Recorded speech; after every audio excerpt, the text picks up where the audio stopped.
Today we are plunging headfirst into the, well, surprisingly complex world of banknote grading. It's often subjective, sure, but it's absolutely fundamental. Exactly. And our goal in this deep dive is really to demystify banknote grading. Okay, uncirculated versus circulated. What does uncirculated mean exactly? An uncirculated banknote is basically a new note, unused, zero signs of wear. Got it. Perfect condition. So circulated is everything else. Pretty much. A circulated banknote is any note that's been used, in day-to-day commerce. It's passed through hands, been in wallets, maybe folded.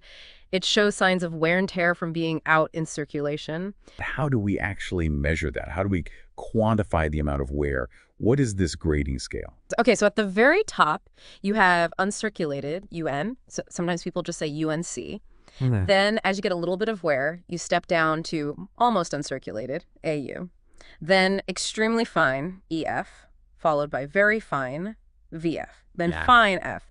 Then very good, VG, and we'll talk about that name later. And finally, yes, the most heavily worn categories, good, G, fair, FR, and poor, P. Each step down represents, a noticeable decrease in condition and usually a pretty significant drop in value, too. It's not just a subjective label. There are specific, often quantifiable criteria that define each level. Let's start at the top then. Uncirculated UN. You called it investment grade. That's right. It's the collector's dream. An uncirculated note is, like we said, pristine, perfect. Absolutely zero signs of circulation, no folds, no creases, no handling marks, nothing. The paper itself is incredibly crisp, almost stiff. It still has that memory of being flat press. The colors, they're vibrant, original, not dulled by light or oil from hands, and you'll often notice superb embossing. Embossing. What's that exactly? That's the raised, tactile feel of the ink, especially on notes printed using the intaglio method. It's a printing technique using engraved plates, creating a raised image you can actually feel. Okay. Like on U.S. currency, you can feel the printing. Exactly like that. And on an uncirculated note, that feeling is sharp and distinct. Also, critically important for UN, the corners. They must be sharp, perfectly squared, not even slightly rounded.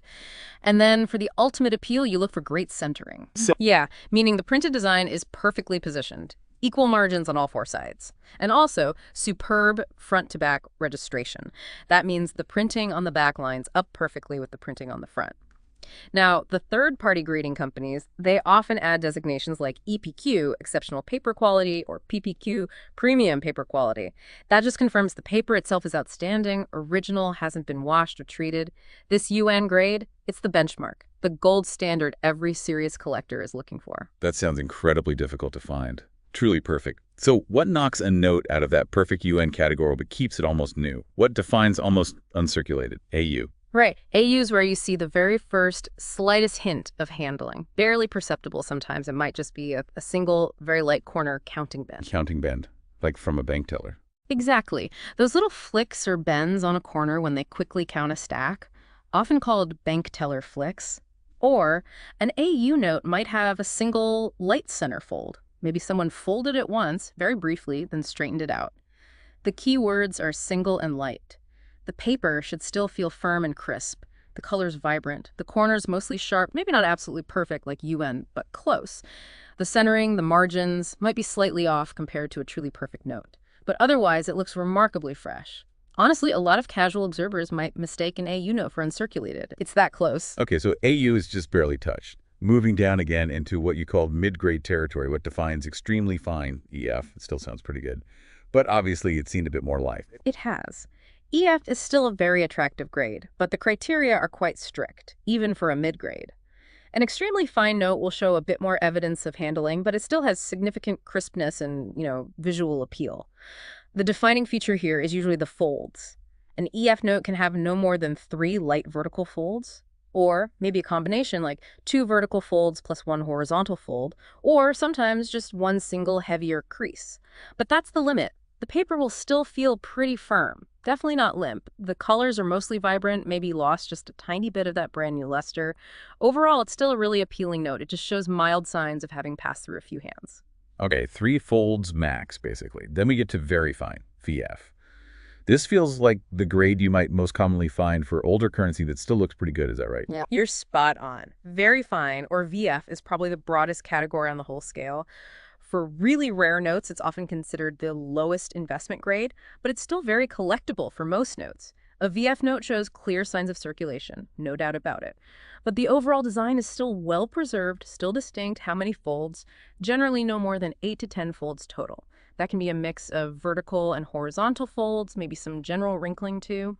The paper, it's definitely lost some of its original crispness. It might feel a bit duller to the touch, but crucially, it's not limp. It still has some body. You might also start seeing other minor issues pop up in VF. Small, not too obvious stains maybe, or tiny hairline tears just in the margin, not into the design. These little things can push a note towards the lower end of the VF grade. It clearly reflects a more extensive journey through circulation. Right, so 8-10 folds, maybe some minor issues starting. Yeah. Okay, they would drop down to fine. For serious collectors, especially with rare or expensive notes, is this kind of the minimum acceptable grade? For many, yes. Particularly when you're talking about high-value items where better examples are scarce or prohibitively expensive, fine F is often the baseline. At this level, the note has clearly been handled quite a bit. The paper is noticeably softer. It might feel excessively wrinkled, more like a well-worn piece of cloth than crisp paper. You'll frequently see more prominent stains, maybe even a visible center hole starting to form where multiple folds intersect and wear through. These issues definitely start to negatively affect the overall design. It looks less sharp, less vibrant. But here's the key distinction for fine. There are still no large tears extending into the design itself. The note is visibly worn, yes, but the main imagery, the portrait, the central pictures, the core elements, they're still largely intact. Softened, maybe, but intact. Okay, worn, but the main picture isn't torn. Then we hit very good, Fiji. Now that name, very good, it sounds positive. But you hinted earlier. Is it? Yeah, unfortunately, it's a classic misnomer in grading terms. From a collector's standpoint, focusing on eye appeal, there's honestly nothing good about this grade. At the VG level, the note is quite severely worn. A key feature of very good notes is that tears now extend into the design. They actually mar the main images. The edges will likely be clearly torn, maybe frayed, and the paper, it's totally limp. It feels almost like a rag when you hold it. No crispness left at all.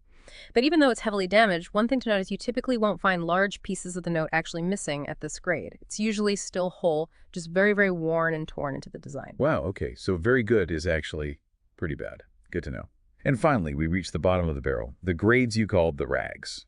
What defines good, G, fair RR, and poor P? Yes, these three grades are really the lowest end of the spectrum, and the rags is a pretty accurate, if slightly unkind, description. These are notes that are badly torn. Often they have large, missing pieces of paper, chunks gone. Sometimes they're barely holding themselves together. You might even find them repaired with old, yellowing tape. Their physical condition is just so poor that, really, they're usually only collected if they're incredibly rare and a better example is simply impossible to find. Or maybe for their specific historical significance, rather than any kind of aesthetic appeal. They're survivors, but just barely. That makes sense.